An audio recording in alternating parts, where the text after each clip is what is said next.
Hi, how's it going? Welcome back. Okay, so what we have here is our diffuse and our specular. Okay, and that's defined by the name of the map, and then at the end it's underscore D or underscore S, depending on whether it's specular or diffuse.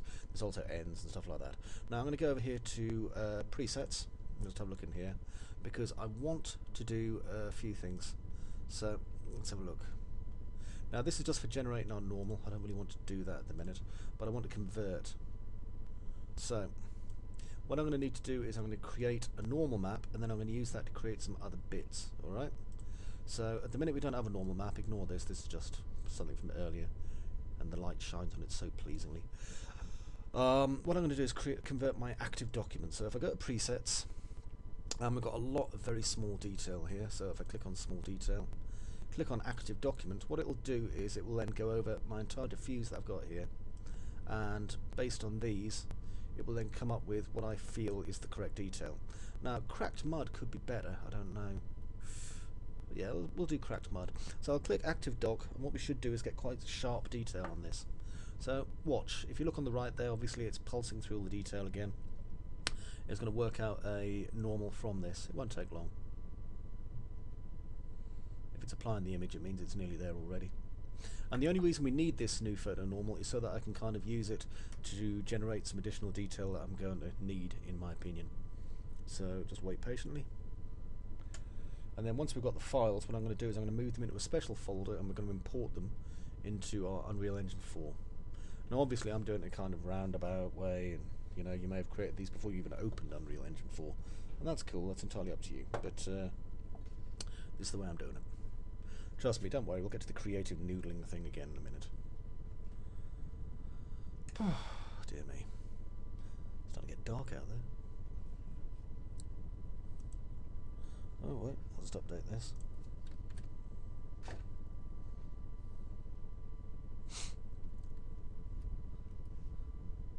Okay, I think it's nearly done, hopefully.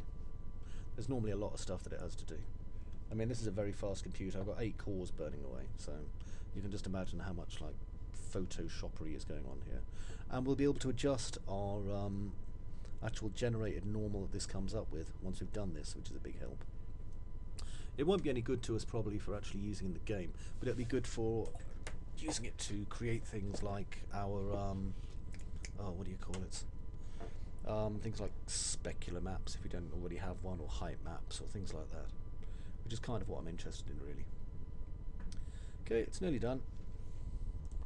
Okay, so as you can see, I think, there we go. Our photo normaling is done, and you can see the details over here if I just right click and drag around. At the minute we don't have a lot of basic definition, so I'm just going to up the base cracks and lower the deep cracks on this. Okay, so we have less of those. I want less soft mud, certainly. That way we've got a harder thing going on here. And soft mud big, reduce this. Keep the tiny cracks nice and high, you see we're getting plenty of definition there. I'm going to increase the sharp cracks. Again, that will increase the definition here, and the large volumes. Okay, that looks absolutely fine to me. So now what I can do is convert this, and we can choose a couple to go for. Now we've already got specular. We could do diffuse if you want, but I'm going to go for ambient occlusion, all round height, and possibly height hard surface, although that sometimes crashes the system, so if it does, just pretend it worked. So just mash that. Hopefully it won't. So the ambient occlusion's built itself. Now here comes the whatever this one is. I think this is the height map. And again, these are all adjustable based on what we've got. That sounded promising, didn't it? And again. And again. Hopefully it hasn't called an error. Oh no, it's still going. That's good. Okay, so we've got this one. And I think it's going to be doing another one as well.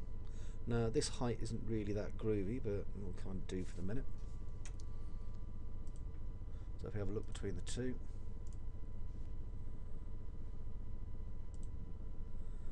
ambient displacement, and if I was a gambling man I would say that it's possibly crashed out in the, oh no, it's still going, it's still going. Ooh, there we are. Thought it crashed out. Excellent, this is what we need. Minor height maps.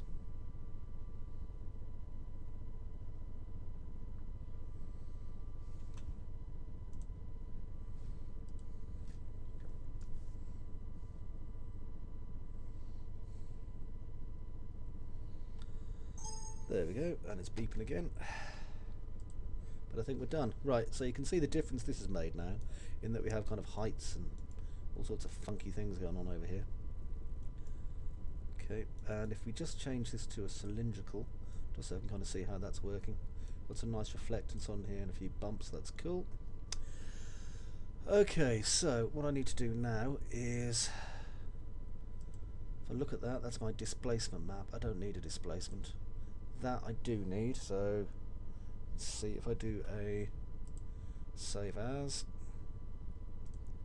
and it'll come up with a nice name that I don't especially need, so I'll go in here, change it to TGA.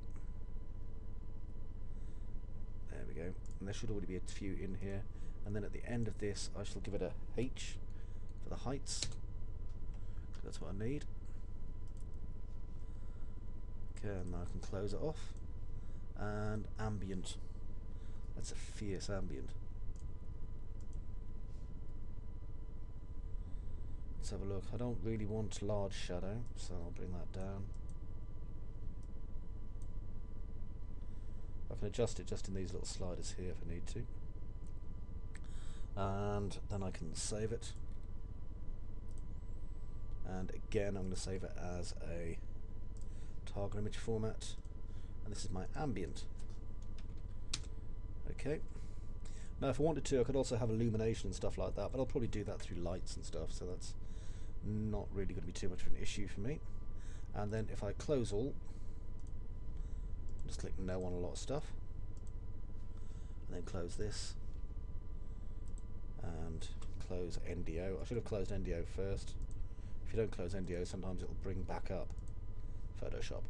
Okay, so now we're back here again. So what we're going to do is we're going to use these to turn this into something much better. So just scale it up. There we go. Nice big cannon, you see. And what we need to do now is use our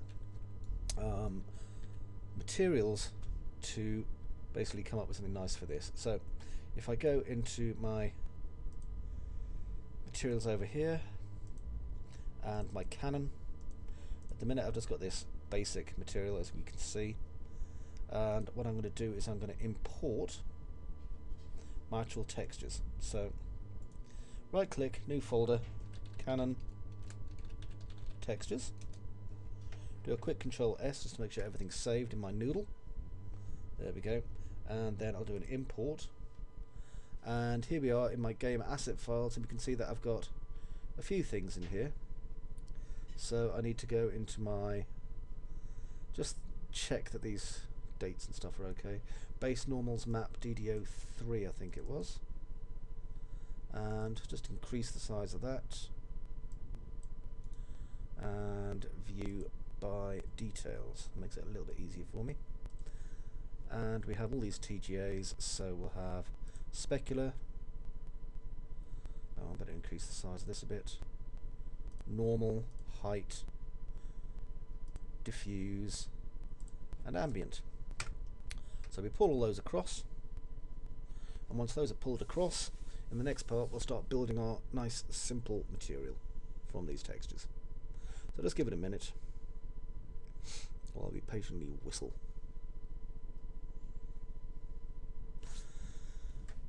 It doesn't take long, don't worry. The process is very similar actually to Unreal UDK3, but phenomenally much more powerful. Okay, so here we are, these are our 5 here, and I'm just going to Control and S, and I shall see you in the next bit.